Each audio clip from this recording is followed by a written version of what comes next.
Stephen C. Wilson here, and I am an ICAN program facilitator for their customized leadership development programs, and I am also a leadership development coach. Recent events in both the world and this country have shined a light on a very malevolent flaw in humanity, and that is our inability to disagree agreeably, to address difficult issues with poise, professionalism, and respect, and to demonstrate that we value those we differ with not because they agree with us, but simply because they are. I have also seen individuals attempting to bring about the changes they want using shame, personal attacks, broad brush characterizations, as well as broad brush remedies. Unfortunately, these approaches have the exact opposite effect, creating a hostile environment, one which oftentimes moves the individual or group further away from understanding our position and further away from our desired results. One theme that runs deep and throughout all of ICANN's programs and events is that leadership is not about titles or position. It's about taking responsibility. Responsibility to do the right thing at the right time and in the right way. What I described just a few minutes ago is demonstrative of a lack of leadership as I defined it. We react rather than respond. We are hasty rather than deliberate. We use our gut rather than guidelines. Have you ever had a conversation with someone and neither of you speak the other's language? At the very least, we have miscommunication, but oftentimes we experience frustration, fear, and sometimes a hostile environment is created.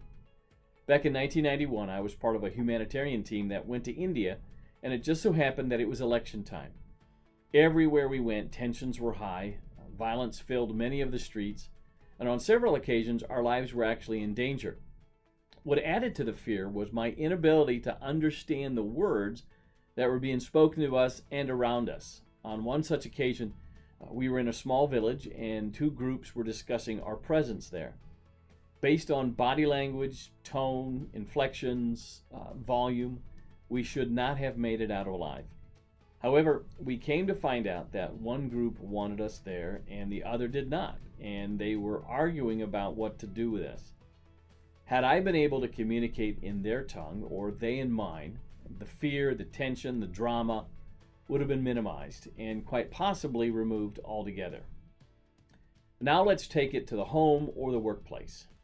How many interactions have you either witnessed or been a part of firsthand where the parties are not speaking the same language, and this has resulted in a loss of productivity, a loss of morale, a loss of accountability, and in some cases, a loss of relationships? Now, I'm assuming that many of you have taken some sort of personality profile assessment, which provides you insight into your primary style, your language, if you will. It's what we also refer to as our gut or natural style. Upon waking in the morning and seeing a gazelle, a lion doesn't first consider whether or not the gazelle has a family.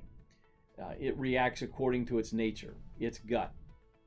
What I'm going to share with you today is a brief overview of a process that we call Steps to Leadership. This was designed by a friend of mine, Paul Carpenter, and is an acronym that stands for Situation, Tone, Energy, Process, and Success.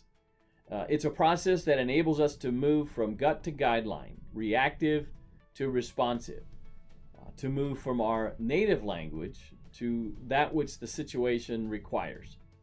And it's not by any means an exact science, nor is it foolproof, but utilizing steps to leadership will increase the likelihood that you are speaking in the appropriate language and decrease the odds of you letting your style get in the way of your success.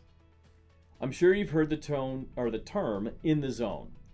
It has come to mean a state of focused attention or energy so that one's performance is enhanced. What if you could always live or manage in the zone? What impact would that have in your workplace or in your home? So step one, name the situation. To help us with this, we use a quadrant model where the lower left is where low effort meets low ability, and we call that the quadrant of trouble. The lower right is where high effort meets low ability, and we call that the quadrant of training. The upper left is where high ability meets low effort, and we call that the test quadrant. And the upper right, where high effort meets high ability, This is what we call the quadrant of trust, and it's where we want to get to each and every time. We've also colored things up to make it easier for you. So step 2 is to determine the tone that we need to take. If we're in a red situation, such as a sexual harassment issue or a safety issue, we're going to take a very direct tone. If we don't, we send the wrong message, and the situation becomes a greater liability or risk than it already is. If we take this tone and the situation doesn't call for it, we are in essence speaking in the wrong language, and we create drama, unrest, fear, etc. Step 3 is that each quadrant has its own energizer, if you will. In this step, we are looking to identify which energy is not being met. If we are operating in the red zone, the desired results are not being achieved. Behaviors are wrong and individuals are being harmed. So this takes us to step 4, which is P for process. The process is, what do I have to do to properly address this situation? Using the red zone scenario, the process I need to enact here is protect. Protect the individual, protect the business, protect the family, etc. But what if that is not my style or my language? What if my approach or language is more one of, hey, let's not rock the boat.